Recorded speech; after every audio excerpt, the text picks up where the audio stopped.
초대교회가 그 이스라엘의 역사 가운데 시작되었을 때 아무도 그 초대교회가 이렇게 커지리라고, 그리고 그 짧은 300년이라 할까요? 짧은 100년만이라 한다 할지라도 살아남으리라고는 아무도 생각지 않았습니다.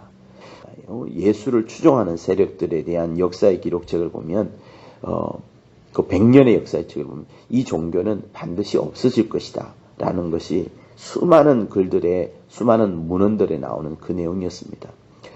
왜냐하면요, 당시에 이 로마의 식민지의 지배를 받고 있었습니다.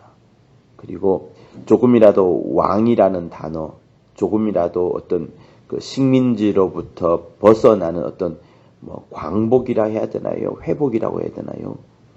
그런 낌새가 보이면 바로 군대를 파견해가지고 즉각적으로 처단을 했던 것이 로마였습니다. 아니나 다를까 성경에는 70년 뒤에, 그죠? 70년 뒤에 예루살렘이 성이 완전히 없어지거든요. 그러니까 그 예루살렘 성이 완전히 없어질 정도로 그때 당시에는 조금이라도 로마에 대해서 반항하는 기질이 보이면 없애버리고 했던 것입니다. 그런데 이 예수 믿는 사람들이 시작이 어딥니까? 사도행전 1장 끝절과 2장 부분 아니겠습니까? 다락방에서 그들이 모여서 기도할 때에 로마에서 병사들을 많이 보내었습니다. 거기서 부활 이상한 소리 한다고 또 하는데 한번 잘 봐봐라, 무슨 짓을 하는지, 혹시 로마에 대해서 대항하는 말을 하지 않는지 하면서 늘 감시를 해왔던 것입니다. 그래서 이 로마의 압제를 받고 있는 이런 외적인 분위기였고요. 사람들도 몇 명 되지 않았습니다.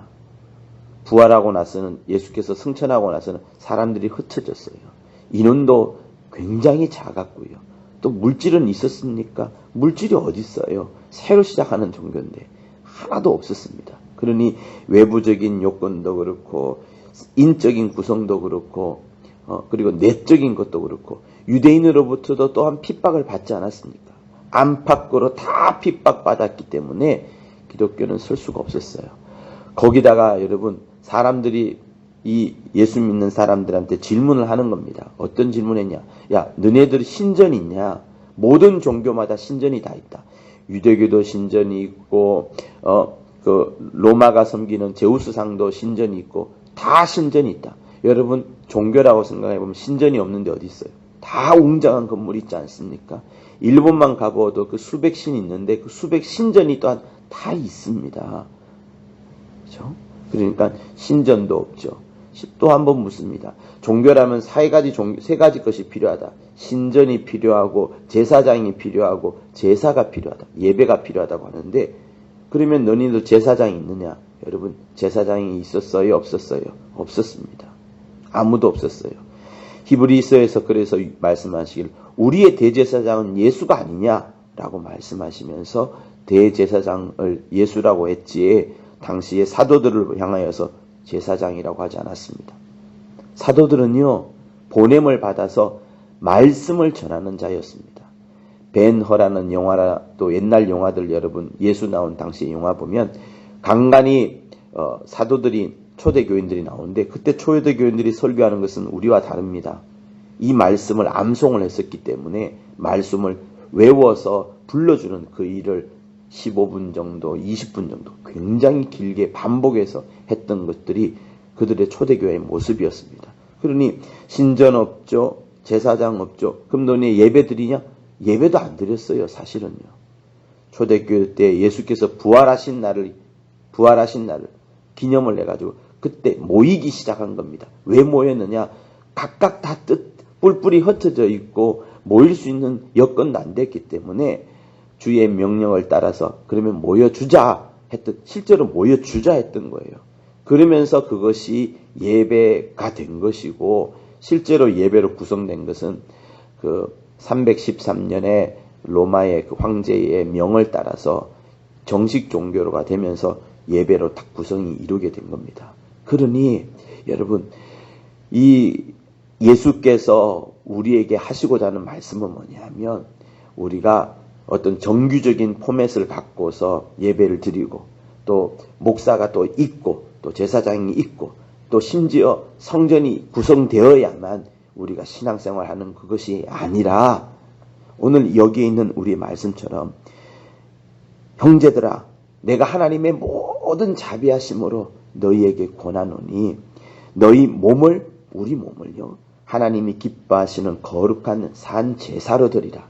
그래서 우리의 삶에 있어서 하루하루 내가 이 예배당에 나와서만 기도하는 그것이 아니고 내가 머물고 있는 그곳 내가 아프리카로 주재원으로 파송을 받았으면 어떡하겠어요? 거기서 또한 장소도 없고 제사장도 없고 성경책도 없다 할지라도 내 몸을 하나님이 기뻐 받으실 만큼 거룩한 산제사로 드리는 거죠. 그래서 그곳에서 복음을 전할 기회가 있으면 복음을 전해야 될 것이고 힘들어하는 사람이 있으면 힘들어하는 사람을 도와주면서 하나님의 말씀이 들어가도록 여러 여건을 조성해야 될 것이고 그러니까 주 6일간의 삶이 굉장히 중요하다는 것을 말씀하는 것이고 이것이 우리의 드릴 영적 예배니라 이렇게 말씀을 합니다. 그리고 우리를 향하여서 너희는 이 세대가 흘러가는 그 모양을 본받지 말고 오직 마음을 우리의 심령을 새롭게 하여서 그리고 새롭게 한 다음에 변화를 받은 다음에 하나님이 기뻐하시는 것 하나님이 선하게 생각하시는 것 하나님이 온전케 생각하시는 그것을 그 뜻을 분별하라 이렇게 말씀을 합니다. 그래서 사랑하는 성도 여러분 우리가 신앙생활 잘한다는 것은 내가 원하는 어떤 포맷을 정해놓고 그 포맷 속으로 들어가 그 어떤 형식 속으로 들어가는 그것이 말하는 것이 아니라 어찌하였든 내가 어느 위치에 있든 내가 무엇을 하든 어떠한 역경 속에 있든 어떠한 어려운 환경 속에 있든지 간에 아버지의 뜻 하나님이 가장 선하시게 보시는 그거 하나님이 가장 온전케 보시는 그거 하나님이 가장 기뻐하시게 보는 그 뜻을 헤아려 보고 그 뜻에 따라서 내 몸을 하나님이 기뻐하시는 그 산제사로 완전히 드려지는 인생 물질뿐만 아니라 시간까지도 이렇게 드려지는 것이 진짜의 우리의 신앙 생활인 겁니다. 우리에게 주어져 있는 이 교회, 우리에게 주어져 있는 이 우리 성도들의 모임, 우리에게 주어져 있는 물질, 우리에게 주어진 이 50년의 역사는 굉장히 소중한 것이기 때문에 지켜나가야 되는 겁니다. 그리고 더 잘 지켜나가야 되겠죠. 하나님이 우리를 더 튼튼하게 만들어 가시려고 이렇게 형성해 주신 것이니까. 그러나 그러면서도 우리 심령 속에 가장 본질적인 것은 뭐냐? 하나님의 선하시고 기뻐하시고 온전한 뜻이 무엇인지 잘 헤아려보고 자기의 온 몸을 드리고 자기의 온 시간을 드리고 자기의 온 물질을 다 드리고 자기의 모든 것을 다 드려서 나의 영혼이 하나님을 이렇게 사랑한다. 하나님을 이렇게 사랑합니다. 마음과 뜻과 힘을 다하여서 하나님을 정말로 사랑합니다 하는 이것은 어느 누구도 어떤 위치에 있든 어느 나라에 있든 내가 세월호 속에 있든 빼앗기지 말아야 되는 바로 가장 중요한 본질이 되어 가는 겁니다. 그래서 우리 사랑하는 성도들 모두가 다 하나님이 기뻐하시는 선하고 온전하시고 기뻐하시는 그 영적 예배를 드리는 귀한 여러분들 것을 예수 이름으로 부탁을 드립니다. 예수 한번 하며 기도하도록 하겠습니다.